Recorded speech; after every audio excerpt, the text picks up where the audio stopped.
Well हम लोग बात कर रहे हैं एक फाइनेंशियल सीरीज की जिसमें हमने कल के सेशन में सीखा सेविंग और इन्वेस्टमेंट के बारे में। हमने ये भी जाना कि इन्वेस्टमेंट कितने तरीके से होती हैं, कैसे कैसे होती हैं। अगर आपने वो लास्ट का वीडियो नहीं देखा है तो मैं आई बटन पे लिंक दे दूँगा, वहाँ से आप जाके उस वीडियो को देख लें। आज हम बात करने वाले हैं शेयर मार्केट के बारे में। शेयर मार्केट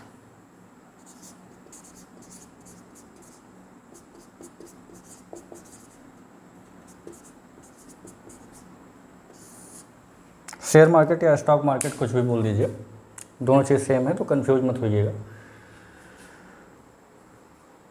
शेयर मार्केट सीखने के लिए सबसे पहला 3 क्वेश्चन निकल के आते हैं। वाई, कोई भी चीज़ है तो हमें क्यों सीखनी है, उस व्हाट एंड हाउ। पहले हम लोग बात करेंगे कि हमें शेयर मार्केट सीखना क्यों है। वेल ज़्यादातर आप लोगों ने अपनी सोसाइटी में केवल 2 चीज़ें सुनी होंगी। कोई भी पर्सन है XYZ, अगर वो ठीक ठाक पैसे कमा ले रहा है तो उसको हम अमीर बोलेंगे, और अगर ठीक ठाक पैसे नहीं कमा पा रहा है तो हम उसको गरीब बोलेंगे। ऐसा आप सुनते आ रहे होंगे अपनी सोसाइटी में। केवल यहाँ से 2 चीज़ें निकल के आती हैं कि XYZ एनी भी पीपल, कोई भी है, और अगर वो ठीक ठाक पैसे नहीं कमा पा रहा है तो उसको हम पुअर बोलेंगे। और अगर कोई है जिसका कोई बिजनेस है या कोई ठीक ठाक जॉब है, वहाँ से वो ठीक ठाक पैसे अर्न कर पा रहा है तो हम उसको बोलेंगे कि अगला आदमी रिच। उसको हम रिच की कैटेगरी में रखेंगे। यहाँ तक आपको 2 चीज़ें सुनने में आती हैं, आप कनेक्ट कर पा रहे होंगे। आज मैं आपको पहले ये बताऊंगा कि फाइनेंस के बेस पे इंडिया में कितनी सोसाइटीज़ होती हैं। रिच और पुअर तो ये आम भाषा में यूज होता है, ऐसी कोई चीज़ें एग्जिस्ट करती ही नहीं हैं। रिच कौन है, पुअर कौन है, हम लोग अब इसके बारे में बात नहीं करेंगे।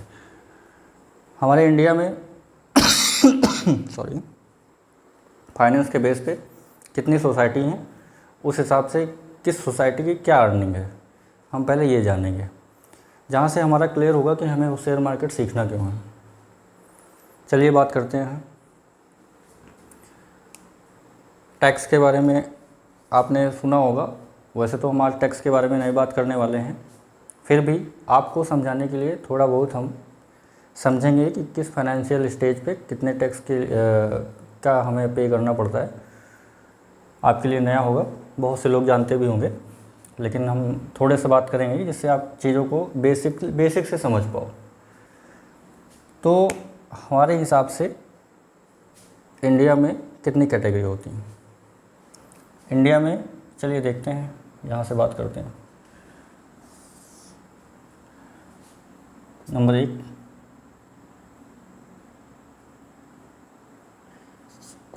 फाइनेंशियली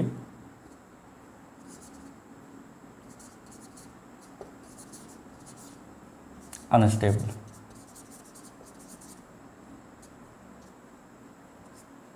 फाइनेंशियली अनस्टेबल एक हो गया। नंबर 2, यहाँ से बात आती है फिर मिडिल क्लास की।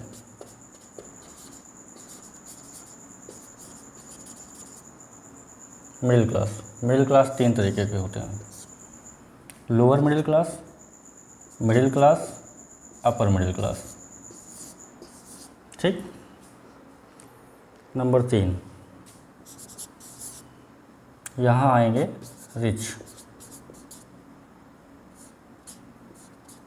नंबर 4, यहाँ आएंगे अल्ट्रा रिच, या इनको हम वेल्दी बोलते हैं। अब आप बोलते हो सर रिच और वेल्दी तो सेम चीज़ें हैं, रिच मतलब भी अमीर, वेल्दी मतलब भी अमीर। आपने इंग्लिश के 2 वर्ड सुने होंगे, बाई एंड परचेज। दिख पा रहा होगा आपको, बाई एंड परचेज। वैसे तो मैं इंग्लिश नहीं पढ़ा रहा हूँ, लेकिन फिर भी थोड़ा बहुत समझ के चलते हैं, समझने के लिए आसानी हो जाए। बाई का मतलब ज़्यादातर लोग जानते ही हैं, ख़रीदना। परचेज मतलब भी ख़रीदना होता है। फिर ये दोनों वर्ड अलग अलग क्यों हैं? सेम जैसे रिच और ये वेल्दी, रिच का मतलब भी अमीर, वेल्दी का मतलब भी अमीर। कमेंट सेक्शन में बताइएगा, वैसे तो आपको पता ही होगा, आगे मैं क्लियर करूँगा, तब तक आप कमेंट सेक्शन में बताइए अपना अपना। ये हो गया wealthy. Number 5, high net worth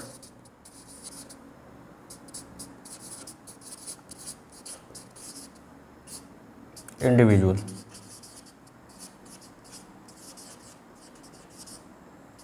individual, यहाँ से कितनी चीज़ें निकल के आई हमें? सोसाइटी 1 2 3 4 5 6 7, 7 सोसाइटी निकल गई। अभी हमने एक बात कही थी कि हमें स्टॉक मार्केट सीखना क्यों है, तो ये सारा कॉन्सेप्ट वाई पे डिपेंड है कि हमें सीखना क्यों है। आदमी की बेसिक नीड क्या है? अगर कोई आदमी है, मान लीजिए ऋषभ है, ऋषभ एक पर्सन है, इसकी बेसिक नीड क्या क्या हो सकती है? इसकी बेसिक नीड एक हाउस हो सकता है जिसमें वो रहेगा, दूसरी फूडिंग हो सकती है, तीसरा हेल्थ हो सकता है, और एजुकेशन हो सकती है। ये इसकी बेसिक नीड है, अगर हम नीड पे बात करें तो, राइट। 1 हो गया, 2 हो गया, 3 हो गया, 4 हो गया। बाकी इसके पास अगर कोई लग्जरी है, कार है, ये इसकी वांट में आएगी। फ़ोन है, फ़ोन लैपी कुछ भी है, लैपटॉप, एग्जाम्पल के लिए बात कर रहे हैं। और भी कोई चीज़ है, लैंड है कोई, ये सब लग्जरी है, ठीक। ये इसकी वांट में। तो वांट को तो हम जाने देते हैं, अपनी फाइनेंशियल बेस पे जिसका जो भी अर्निंग होती है उसके हिसाब से उसकी वांट होती है, राइट। तो वांट्स का एक्सेट्रा लिख सकते हैं। अनलिमिटेड है वांट्स तो अनलिमिटेड ही है। बट नीड क्या है? एक छोटा सा घर ज़रूरी है, फूडिंग ज़रूरी है, हेल्थ सबसे ज़रूरी है, एजुकेशन ज़रूरी है। आप पैसे को खर्च कर रहे हैं अपनी अर्निंग से, आपने जितना कमाया अगर वो यहाँ पे खर्च हो रहा है आपकी नीड पे, आपकी वांट्स पे, तो आप इस वाली कैटेगरी में आते हैं। 3rd number, rich. और अगर आपके पास ऐसा कोई सेटलमेंट है जिससे आपको पैसे देने ही नहीं पड़ रहे हैं, ना फूडिंग के लिए देने पड़ रहे हैं, ना हेल्थ के लिए देने पड़ रहे हैं सॉरी, देने भी पड़ रहे हैं तो बहुत कम देने पड़ रहे हैं, एजुकेशन के लिए देने भी पड़ रहे हैं तो बहुत कम देने पड़ रहे हैं। तो जब आपके पास कोई खर्च ही नहीं होगा और पैसे उतने ही आने हैं तो आप इस कैटेगरी में आ जाएंगे। कैसे आएंगे ये मैं बताऊंगा अभी, वेल्दी कैटेगरी में। चलिए मैं इसको बता देता हूँ। बाई मतलब और परचेज। मान लीजिए मार्कर है,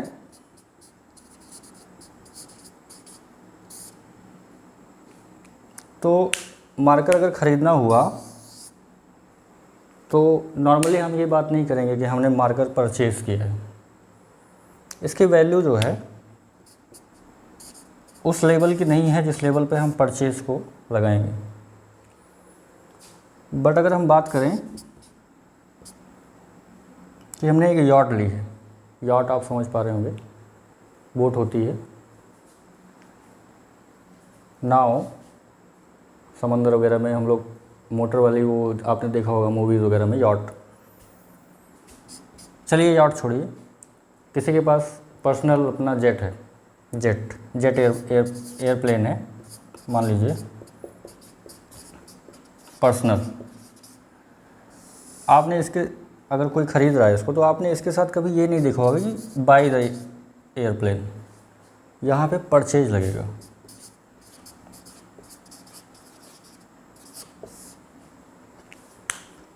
वैल्यू के बेस पे वर्डिंग का यूज होता है, सेम चीज़। अगर आप रिच हैं, इन सब चीज़ों पे आप पैसे खर्च करके अपना काम कर रहे हैं, तो आप रिच हैं, क्योंकि गरीब तो वैसे भी इन सब चीज़ों को अफोर्ड नहीं कर सकते, राइट। यहाँ से बात निकल के आती है, अगर बिना पैसे के या कम पैसे देके इन सब चीज़ों को आप कर पा रहे हैं और आपके पास पैसे उतने ही हैं, अर्निंग उतनी ही है जितना कि वेल्दी के पास है, रिच के पास है, तो इसका मतलब आप वेल्दी हैं, क्योंकि ऑलमोस्ट आपके सारे पैसे बच ही रहे हैं। जब कहीं लगना ही नहीं है तो बच रहा है, तो वो ऑलरेडी रिच से आगे निकल गया। तो यहाँ पे हम वर्डिंग की पावर बता रहे हैं आपको। सेम चीज़ असिस्टेंट या एडिशनल में होता है। अभी लोअर में कहीं है भैया असिस्टेंट हैं, ये सर इनका एक असिस्टेंट है, प्यून है, जो भी है। वही चीज़ जब हम गेस्टेड ऑफिसर में या रैंक में यूज करते हैं, उसको एडिशनल बोल देते हैं असिस्टेंट को, कि सर ये additional superintendent of police ASP हैं, इनको हम असिस्टेंट नहीं बोल सकते। वही चीज़ें निकल के आती हैं। फ़िलहाल मेरा मतलब यही आपको समझाना था कि रिच और वेल्दी में क्या अंतर है। तो जैसा जिसका वो होगा, पावर होगी, उसी हिसाब से हम वर्डिंग का यूज करेंगे। तो यही डिफरेंस है बाई और परचेज में, वही सेम डिफरेंस रिच और वेल्दी में है। बाकी दोनों का सेम अर्थ है। हमने नीड और वांट पे बात करी, हमने क्लास पे बात करी। अब हम ये भी देख लेते हैं कि क्लास वाइज किसकी कितनी इनकम हमारे इंडिया में, ऐसा कहीं लिखा तो नहीं मिलेगा, लेकिन ज़्यादातर डिसाइड यही है। इसी के बेस पे हम लोग कैलकुलेशन करते हैं, टैक्स का कैलकुलेशन करते हैं। इंडियन गवर्नमेंट टैक्स का कैलकुलेशन करती है, किससे हमें कितना टैक्स लेना है, किससे हमें नहीं लेना है, ये सब इसी बेस पे होता है। बात करते हैं इसको हटा के, फिर इनका आगे हम इनका अर्निंग लिखते हैं इनकी।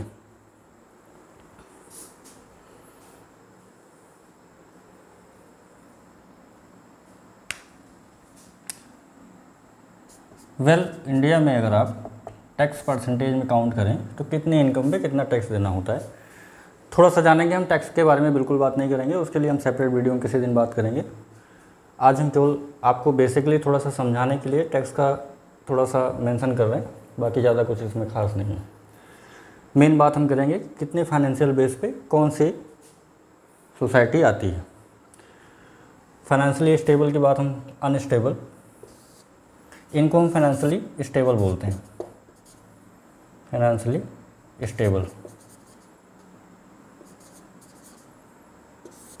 और ये इनको हम रिच और वेल्दी को, और इनको भी इंक्लूड कर ही लेते हैं इसमें भी, या इनकी हम अलग से बात करेंगे। इनको हम फाइनेंशियली स्टेबल, ये अनस्टेबल हैं, ये स्टेबल हैं, और ये सिक्योर्ड हैं, फाइनेंशियली सिक्योर्ड। ठीक, अनस्टेबल या इनसिक्योर्ड भी बोल सकते हैं, इनसिक्योर। अब यहाँ से बात आती है, अगर इंडिया में आपकी इनकम, जैसे हमने बात करी lower middle class, upper middle class, ठीक। अगर आपकी इनकम 12 लाख से 15 लाख रुपए, आप लोअर मिडिल क्लास में आते हो, इनका टैक्स कटेगा 15% के आसपास।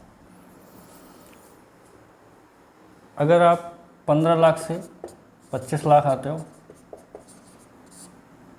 ये आएंगे अपने 25% टैक्स स्लैब में। अपर मिडिल क्लास 25 लाख से 48 लाख, ये आएंगे 30% या उससे ऊपर के टैक्स स्लैब में, राइट। नॉर्मली हम आपको समझाने के लिए लिख के चल रहे हैं। अब आप समझ सकते हो कि नॉर्मली जिनको हम मिडिल क्लास बोलते हैं, एक्चुअल में मिडिल क्लास की इनकम ये होती है। अगर आप 15% टैक्स स्लैब में हो तो 12 लाख से 15 लाख आपकी एनुअल इनकम होनी चाहिए। मंथली की बात नहीं हो रही, यहाँ एनुअल की बात हो रही है। एनुअल या ईयरली, जो लोग नहीं समझ पा रहे होंगे वो एनुअल क्या है, वो उनकी हम बात कर रहे हैं, वो ईयरली समझो इसको आप।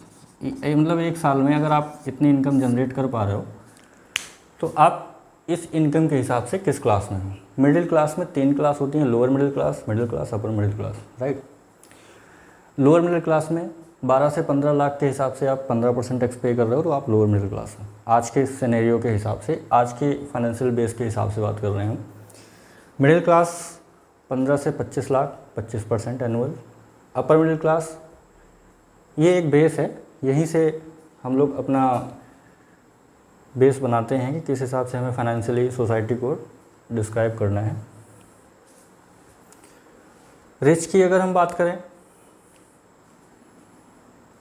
तो इनका tax slab upper middle class से मिलता जुलता होता है। ये भी लगभग 30 लाख से 50 लाख,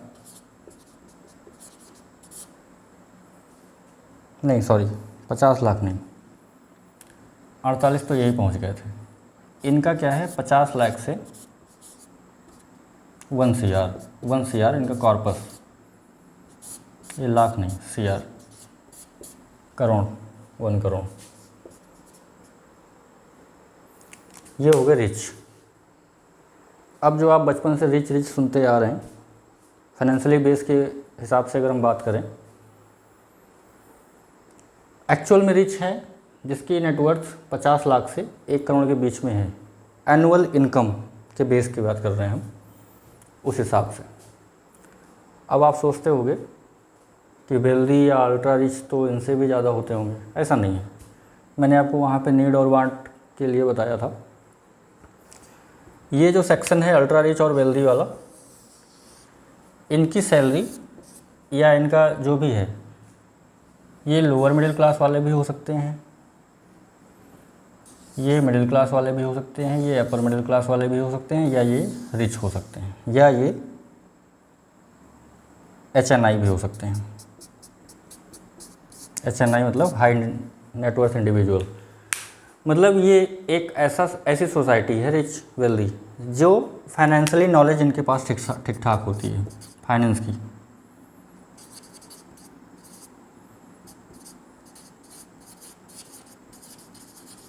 इनके पास ठीक ठाक फाइनेंस की नॉलेज है। ये अपने आप को इतना सिक्योर्ड करके चलते हैं, यहाँ पे लिखा भी होगा फाइनेंशियली सिक्योर्ड, कि कहाँ पे कितना पैसा किस टाइम पे हमें इन्वेस्ट करना है, या कहाँ। लास्ट टाइम हमने सेविंग और इन्वेस्टमेंट के बारे में बात करी थी। अगर आपने वो वीडियो नहीं देखी है तो मैं आई बटन पे लिंक डाल दूँगा, आपको शो हो रही होगी लिंक ऊपर, वहाँ से आप जाके देख सकते हैं। तो इनके पास फाइनेंस की नॉलेज होती है सर, जिसके बारे में हम बात कर रहे हैं। हम सीरीज लेके आए हैं फाइनेंशियली नॉलेज के लिए, कि फाइनेंशियली अवेयरनेस कितनी ज़रूरी है। अब यहाँ पे कोई ऐसा पैरामीटर नहीं है कि अल्ट्रा रिच या वेल्दी पर्सन के लोग 1 करोड़ रुपए एनुअल कमाएं या 15 लाख एनुअल कमाएं। मैटर ये करता है कि इनके पास जितने भी पैसे हैं उसमें से मंथ एंड में बच कितने पा रहे हैं, उसको हम ये इन्वेस्ट किस हिसाब से कर पा रहे हैं, इसके बारे में हम बात करेंगे अपने फाइनेंशियल से। इसीलिए हम बात ही कर रहे हैं फाइनेंशियल सीरीज की, कि यहाँ से हम लोग अवेयर होंगे कि किस हिसाब से हम लोग किस कैटेगरी में आ सकते हैं। क्योंकि अमाउंट सुन के आपको लग रहा होगा कि सर मान लीजिए मेरी सैलरी तो 10,000 रुपये है, 10,000 से मान लीजिए 30,000 है, तो इस हिसाब से कितना हो गया। अगर 30,000 की सैलरी भी पकड़ के चलें और 12 मंथ, तो 3,60,000 होता है। ठीक, अब 3,60,000 एनुअल वाला सोच रहा होगा कि सर इतना पैसा तो हम कभी कमा पाएंगे, हमें तो नहीं लगता हम कमा पाएंगे, राइट। तो हम क्या गरीब के गरीब ही रह जाएंगे? तो ऐसा नहीं है। अगर आपके पास फाइनेंस की नॉलेज है तो आप रिच हो सकते हैं, मिडिल क्लास में भी आप सस्टेन कर सकते हैं, फाइनेंशियली इनसिक्योर्ड में तो आप ही हैं प्रेजेंट टाइम में। अगर आपकी 30,000 की सैलरी है, जो भी है, वेल्दी में आप आ सकते हैं। हाँ, HNI में आने के लिए आपको समय लग सकता है। HNI in the sense high net worth individual, इसके बारे में बात करेंगे अभी। लेकिन अगर आप फाइनेंस की आपकी नॉलेज है और आपने अपने ऊपर इन्वेस्ट किया, नॉलेज पे इन्वेस्ट किया, पैसे को इन्वेस्ट किया, सेविंग की तरफ ना जाके इन्वेस्टमेंट की तरफ अगर आप आए, तो आप ठीक ठाक कॉर्पस आप बना लोगे।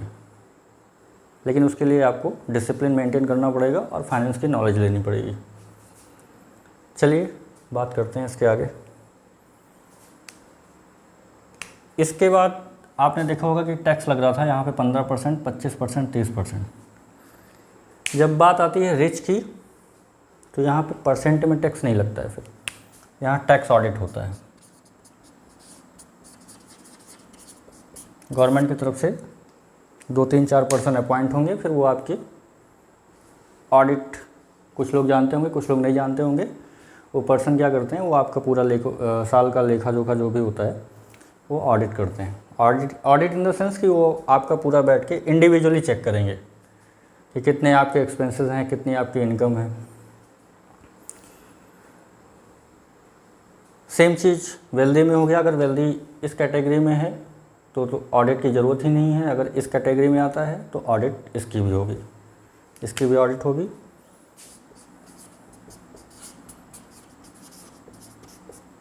और इसकी भी ऑडिट होगी।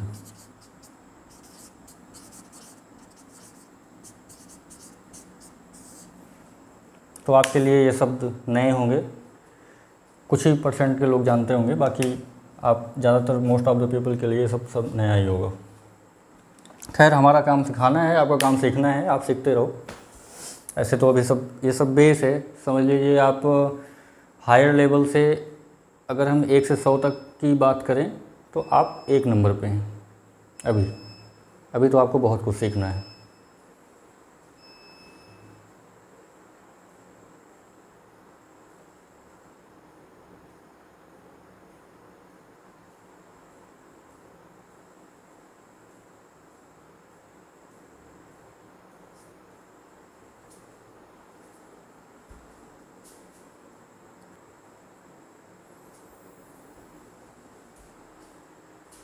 हाँ, तो HNI के इनकम की अगर हम बात करें, इनकम यहाँ पे हमने इनकम या अर्निंग,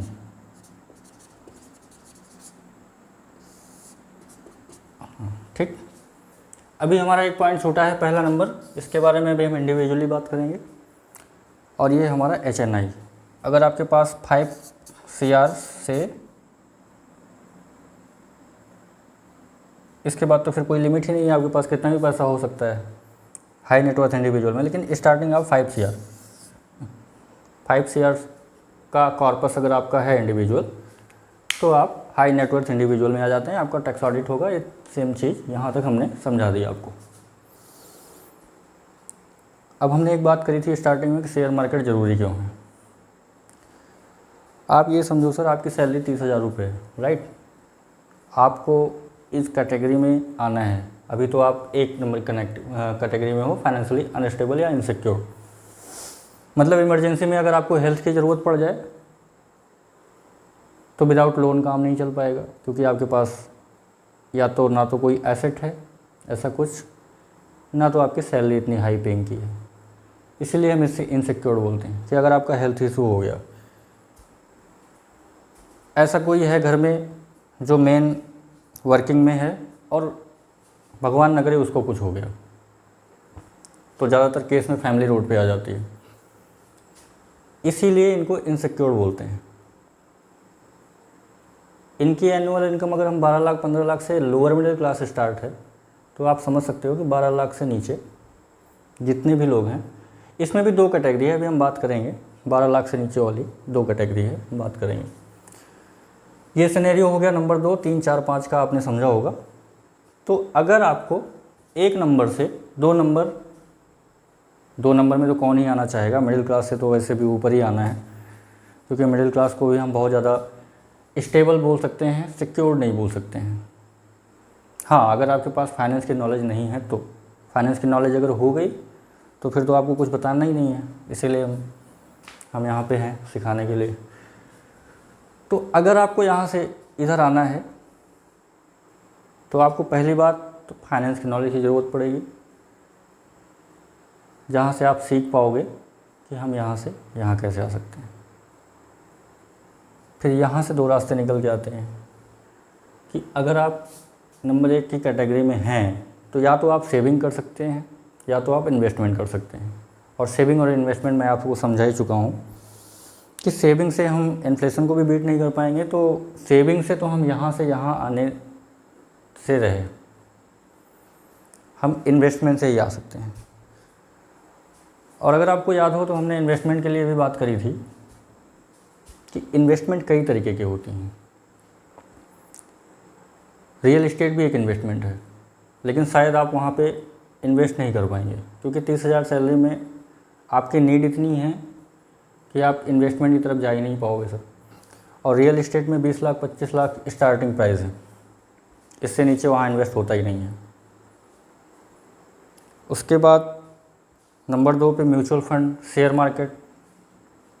तो स्टार्टिंग में जो मैंने बात कही थी कि शेयर मार्केट क्यों ज़रूरी है सर, इसीलिए ज़रूरी है कि अगर आपको इन्वेस्ट करना है और आपकी इनकम उतनी नहीं है कि आप इन्वेस्ट कर पाओ, या इस कैटेगरी में, इस सोसाइटी में आप शामिल हो पाओ, तो आपको ऐसी जगह इन्वेस्ट करना होगा जहां आप अपनी सैलरी में इन्वेस्टमेंट मेंटेन कर पाओ। तो छोटी सैलरी में छोटे इन्वेस्टमेंट के साथ हम आगे बढ़ सकते हैं, इसलिए शेयर मार्केट हमें सीखना ज़रूरी है सर फाइनेंशियल सीरीज में।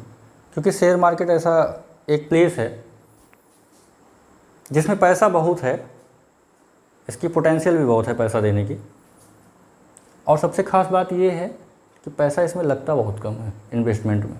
आप 100 रुपये 200 रुपये से भी इन्वेस्ट कर सकते हो। इनफैक्ट आप 400-500 रुपये भी इन्वेस्ट करना चाहो, वहाँ से भी आप 5 लाख 10 लाख 15 लाख भी बना सकते हो। इनफैक्ट मैं बात करूँगा, आप 1 करोड़ भी कमा सकते हो। कैसे कमाओगे बात करेंगे हम आगे। अभी तो आप समझो कि हम लोग एकदम बेसिक से चल रहे हैं और अभी हमें एकदम 100 लेवल तक जाना है, और हम अभी 1 से 2 की बात कर रहे हैं, ठीक। तो यहाँ से हम लोग अब बात करेंगे नंबर 1 की। तो जगह नहीं है तो हम थोड़ा सा स्पेस लेके नंबर 1 फाइनेंशियली अनस्टेबल लोगों की बात करते हैं, जिनकी इनकम 12 लाख से कम है, ठीक।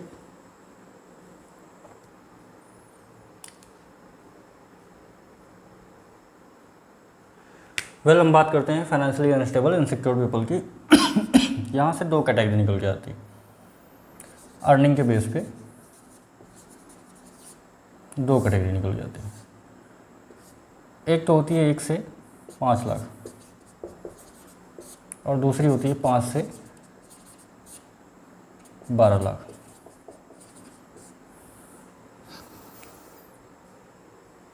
इनका कोई ऐसा नाम नहीं है, इनको हम फाइनेंशियली इनसिक्योर्ड ही बोलेंगे।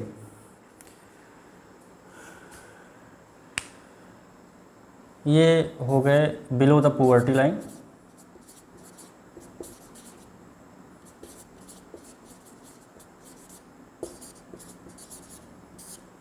पॉवर्टी लाइन, और इनको हम फाइनेंशियली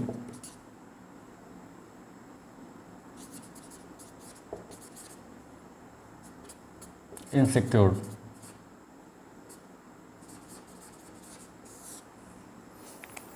इनको हम फाइनेंशियली इनसिक्योर्ड क्यों नहीं बोल रहे? क्योंकि इनकी नीड रोटी कपड़ा मकान तक ही रह जाती है।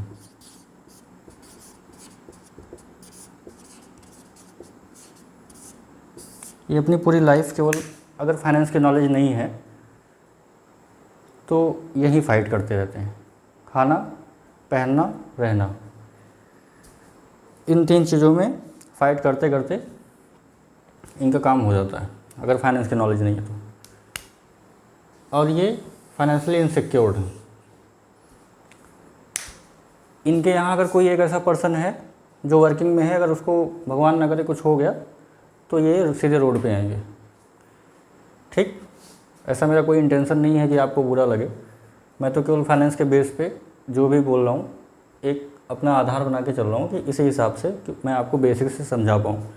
फिर भी आपको थोड़ा बहुत बुरा लग रहा है तो इसमें मेरी कोई गलती नहीं है, थोड़ा बुरा लगना भी चाहिए, तभी आप सीखोगे भी। तो यहाँ से हम बात कर रहे हैं फाइनेंशियली इनसिक्योर की। अब आप कई बार सुन चुके होंगे फाइनेंशियली सिक्योर्ड, इनसिक्योर्ड, स्टेबल, ये सब क्या है सर? इसके बारे में हम बात करेंगे। अगर हम इनसिक्योर्ड हैं और हम स्टेबल हैं, या हम सिक्योर्ड हैं।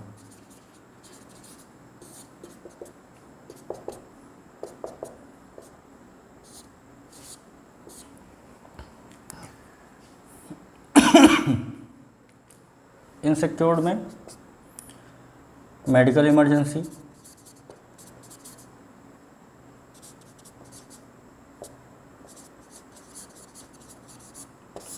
अगर आपको मेडिकल इमरजेंसी आ गई आप लोन लेंगे, तुरंत लोन लेंगे, फिर उसका डाउन पेमेंट EMI जो भी होगा पूरा लाइफ वही करते रहेंगे आप।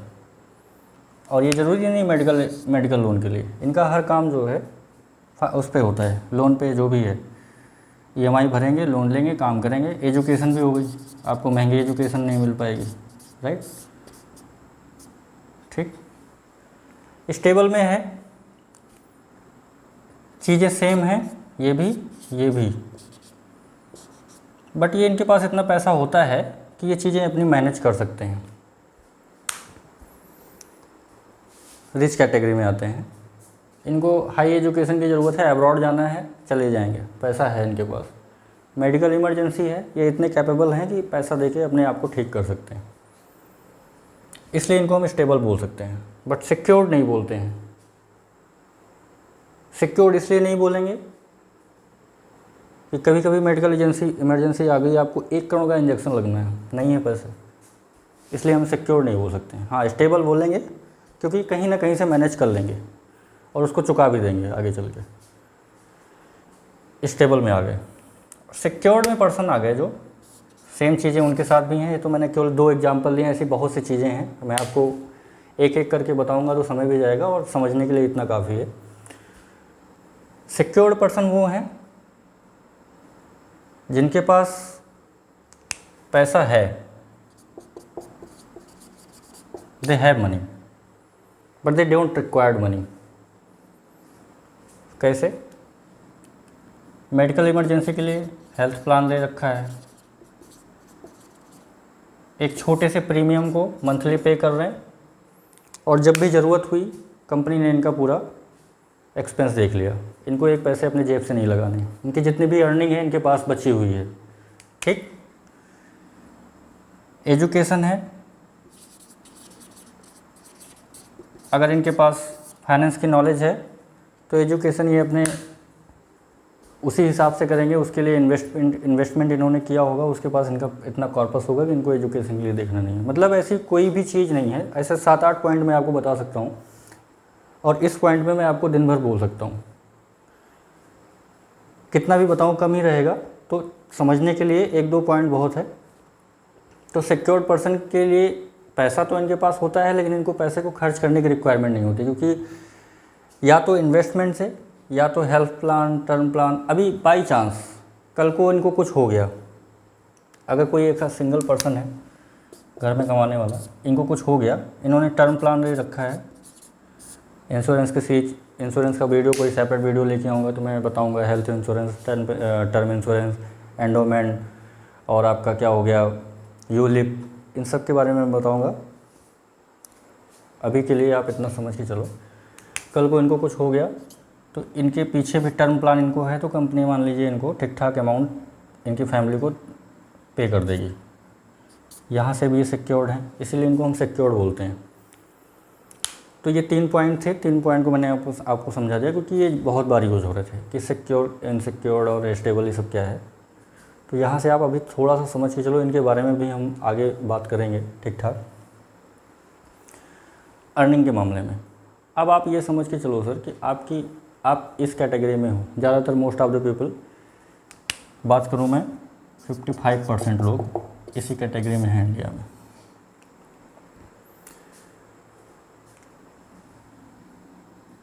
पंद्रह से 20% यहाँ पे हैं, 55 और 20 अगर हम मान लें तो 75, राइट। 75 के बाद 25% जो लोग बचे हैं, उसमें 3 कैटेगरी है, रिच, अल्ट्रा रिच या वेल्दी, और HNI, हाई नेटवर्थ इंडिविजुअल। तो अब चीज़ें यहाँ से क्लियर हो जाती हैं कि 55% ऑफ द इंडियन पीपल सफ़र कर रही है इस कैटेगरी में, और इसको अगर यहाँ से उठ के इस फाइट से और इस फाइनेंशियली सिक्योर अगर यहाँ पे आना है, तो इसको फाइनेंस की पहली बात तो नॉलेज, और दूसरा ये अपने कम इनकम में ऐसा कहाँ पे इन्वेस्ट करे जहाँ कम इन्वेस्टमेंट के साथ ठीक ठाक पैसे कमा ले। इसीलिए मैंने इतना आपके लिए लिखा कि आपको ये समझ में आ जाए कि आपको शेयर मार्केट पढ़ना क्यों है सर। क्योंकि अगर छोटी इन्वेस्टमेंट के साथ आप इन्वेस्ट करके आगे नहीं बढ़ पाए तो बड़ी इन्वेस्टमेंट में आप जा नहीं सकते हो और सोसाइटी अपनी चेंज कर नहीं पाओगे, क्योंकि ये सब बीच में दीवार है। आप अगर आप चाहो तो आप अपना इन्वायरमेंट देखो, आपके साथ जितने भी उठने बैठने वाले यार दोस्त होंगे, इनफैक्ट आप सॉरी सोशल मीडिया पे भी देख लो, आपकी जितनी भी फॉलोइंग लिस्ट में जितने भी पर्सन होंगे सब सेम सोसाइटी में, जिस सोसाइटी में आप हो सेम सोसाइटी से बिलोंग करते होंगे। किसी के पास फाइनेंस की नॉलेज नहीं है सर आज के टाइम पे। और प्रॉब्लम यहाँ नहीं है कि फाइनेंस की नॉलेज है नहीं, प्रॉब्लम यहाँ पे है कि वो सीखना नहीं चाहते हैं, और अगर कोई सिखाए भी तो उतना उनके पास डिसिप्लिन नहीं है कि वो चीज़ों को मेंटेन कर पाएंगे। ये हो गया हमारा व्हाई क्लियर। ऐसा मैं समझ पा रहा हूँ कि आपका व्हाई क्लियर हो गया होगा हमें शेयर मार्केट पढ़ना क्यों है, क्योंकि हम कम से कम पैसे लगा के, और एक सिंपल सा रास्ता है अपनी सोसाइटी चेंज करने का। अगर आपको कोई बोले कि आप रियल एस्टेट में पैसा लगा दो, 20 लाख रुपए लेके आइए आप लगाइए, नहीं हो पाएगा, कभी नहीं हो पाएगा। गोल्ड खरीद लीजिए, लाख रुपए इस समय प्राइस चल रहा है, बल्कि ऊपर ही होगा। गोल्ड खरीद लीजिए, नहीं खरीद पाएगा कभी। जो आदमी रोटी कपड़ा मकान के लिए फाइट कर रहा है वो गोल्ड क्या खरीदेगा, नहीं हो पाएगी इन्वेस्टमेंट। तो बस एक ही रास्ता है। और अगर आप सर सेविंग करके आगे बढ़ना चाहते हो तो सर तो आप तो इन्फ्लेशन को ही बीट नहीं कर पाओगे। तो यहाँ से चेंज होने की तो बात ही जाने दीजिए, आप यही अफोर्ड नहीं कर पाओगे।